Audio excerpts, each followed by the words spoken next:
يعني من الحاجات المختلفة والرائعة جدا اللي بتحصل في كرة القدم المصرية أو في منظومة كرة القدم المصرية إن يبقى في كوادر بتضيف، إن يبقى في ناس نجحت في مجالات كتيرة جدا مختلفة، وبعدين كمان تدخل منظومة كرة القدم المصرية فتضيف رقي وتضيف أخلاق وتضيف احترام وتضيف احتراف لمنظومة كرة القدم المصرية الحقيقة بدون أي مجاملة. أحسن مثال السنة دي وأحسن إضافة السنة دي لمنظومة كرة القدم المصرية اللي هو حسام السيسي المشرف العام على فريق كرة القدم بنادي السكة الحديد. يا فندم ازي حضرتك؟ اهلا يا فندم، كل سنه وحضرتك طيب ومتشكرين على الكلام الجميل ده، نتمنى يكون ننال قدر منه ان شاء الله. والحقيقه كل منظومه القدم المصريه حاسه بوجود حضرتك وبالطفره بشكل فني مع نادي السكه الحديد. وقبل ما ندخل في الامور الفنيه خلينا نتكلم النهارده على الزياره الرائعه جدا اللي بتيجي دايما من الناس الكبار من نادي السكه الحديد لنادي المنصوره. طبعا نادي المنصوره بنشكر طبعا مجلس اداره البسيوني والساده اعضاء والجمعيه العموميه على الاستقبال الجميل المحترم اللي ندل على شيء يدل على كرم اهل المنصوره اللي هم اهلنا يعني، وبنشكرهم. طبعا ده العلاقه المحترمه اللي بين الانديه كلها ان شاء الله. طبعا احنا حريصين على العلاقات المحترمه بيننا وبين الانديه، وان يبقى في تعاون مثمر دايما كده لصالح الرياضه المصريه ولصالح الانديه ان شاء الله العريقه والانديه الجماهيريه. نادي المنصوره من الانديه الجماهيريه اللي اخرجت لعيبه كبيره قوي في مجال كره القدم، بما اني مشرف عام على كره القدم في نادي السكه الحديد. طبعا النجوم اسروا الملاعب المصريه من ضمنهم حضرتك طبعا يعني، من ضمن طبعا مش هنتكلم عن الكابتن ياسر ريان، هنتكلم عن الكابتن رضا شحاته، طبعا وليد صلاح، ياسر ريان، يعني بنتكلم على عناصر كتير جدا في لعبوا في الانديه الكبيره طبعا. فمن القلاع العريضه في الرياضه المصريه نادي المنصوره. اذا حضرتك بتتكلم على النجاح اللي بنحققه في نادي السكه الحديد ده مش مجهود انا، لا خالص، انا مجموعه عمل محترمه مع بعضنا.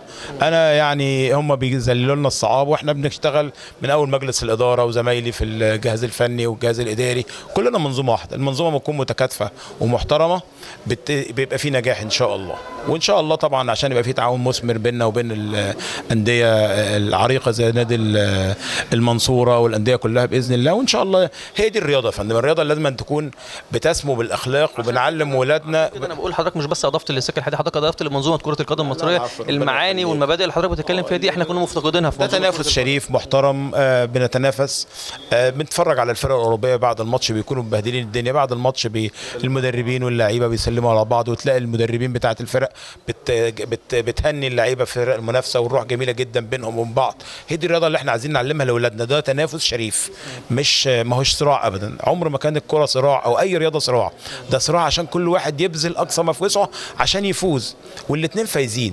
يعني اللي دايما الخاسر والخسران فايزين اما يكون في تنافس شريف. انما لو دخلنا بقى في ان بيبقى في تصارع وبقى في تلافظ وبقى الاثنين حتى هيبقى العكس، الاثنين خسرانين، الفائز والمهزوم الاثنين خسروا. لا احنا عايزين الرياضه تسمو بالاخلاق وبالاحترام وتقرب الناس من بعضها، الفرق من بعضها والانديه من بعضها، وزي ما بتقرب الشعوب من بعضها ان شاء الله باذن الله. يعني ان كل بتكلم عن مجلس اداره نادي المنصوره، كل حد عمل معاه لقاء ذكر اسم حضرتك وحاسين ان هم يعرفوا حضرتك بقالك فتره طويله، عشان حضرتك راجل محترم ابن بلد وتشرف دايما اي مكان. فسؤالين بقى اخر، نطلع من البروتوكول والتعاون ده بايه؟ ده السؤال الاول، وبعد كده هحتاج رساله من حضرتك للاعيبه نادي المنصوره ورساله للاعيبه نادي السكه الحديد.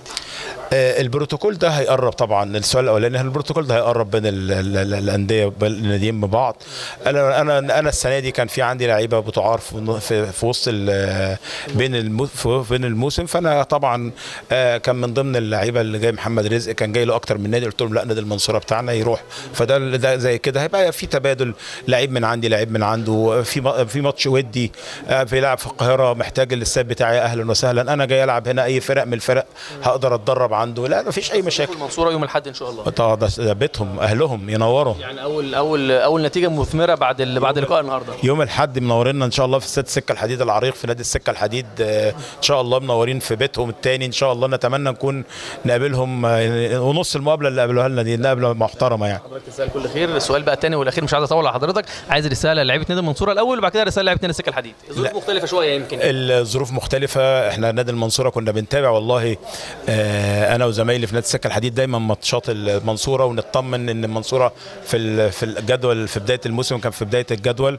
ربنا يوفقه ان شاء الله، فاضل 7 ماتشات ان شاء الله يشد حيلهم ياخدوها ماتشات كؤوس ويفوزوا ال7 ماتشات عشان ان شاء الله يبقوا في وسط جد دوري المحترفين لو ربنا ما وفقهمش بالصعود. بس نرجع المنصوره ما ينزلش تحت، لو نزل تحت هيتنسي شويه ان شاء الله. طبعا زي اولادي واخواتي انا بقول اخواتي، الجهاز الفني والجهاز الاداري، اللعيبه اخواتي واولادي طبعا. لعيبه نادي السكه الحديد عندنا 7 مباريات، انا حافظهم بالترتيب. عندنا 7 مباريات ان شاء الله ناخدهم باذن الله ماتشات كؤوس ال21 نقطة ما نفرطش فيهم، عشان إن شاء الله بإذن الله ربنا يكلل مجهودنا بالنجاح بالعمل المحترم. احنا بنشتغل بمنظومة محترمة بما تحمله من معاني. إن شاء الله نادي السكة الحديد بإذن الله يكون في الممتاز بإذن الله بمجهود الرجالة والجهاز الفني والإداري ومجلس الإدارة طبعا برئاسة الدكتور محمد حسين إن شاء الله. شرفت ونورت كل شبر في المنصورة يا باشا. شكرين يا فندم، كتر خيرك يا اسلام بيه.